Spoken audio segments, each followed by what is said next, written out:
முழங்காலில் நான் காட்டுற இடத்துல உங்களுக்கு வலி இருக்கா வாட்ச் பண்ணுங்கள். முழங்காலோட சுற்றியுமே வலிக்குதுன்னு சொல்லுவாங்க. முக்கியமாக இந்த இடங்கள், முழங்காலோட இந்த கீழ் பகுதி இருக்குது இல்லைங்களா, இந்த இடம் நல்ல வீக்கம் இருக்கும், நல்ல ஸ்வெல்லிங் இருக்கும், வலி பயங்கரமாக இருக்கும், கடுமையாக இருக்கும், காலை மடிக்கவே முடியாத அளவுக்கு வலி இருக்கும். ஊனுனா கூட இந்த இடத்துல ஸ்ட்ரெயின் ஆச்சுனாலும் வலிக்கும். இந்த சிரமங்கள் இருந்துச்சுன்னா இந்த பாயிண்ட்டை வச்சு நீங்கள் படிப்படியாக ட்ரீட் பண்ணிக்கலாம். லொக்கேஷன் கரெக்டாக இருக்கணும், வாட்ச் பண்ணுங்கள். கால் பாதத்தில் பெருவிரலுக்கு பக்கத்து விரல், அதாவது பெண்கள் மெட்டி போடுற விரலோட நகக்கண் வெளி சைடில் இருக்க அந்த பாயிண்ட் மார்க் பண்ணியிருக்கிறாங்க.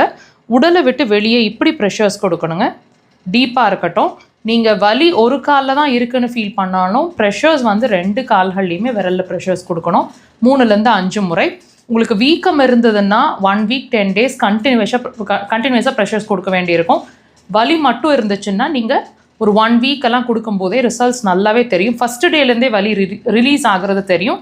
தேவைப்பட்ட அதுக்கு மேலே கண்டினியூஸாக ப்ரெஷர்ஸ் கொடுங்க, வீக்கம் வடிய ஆரம்பிக்கும்.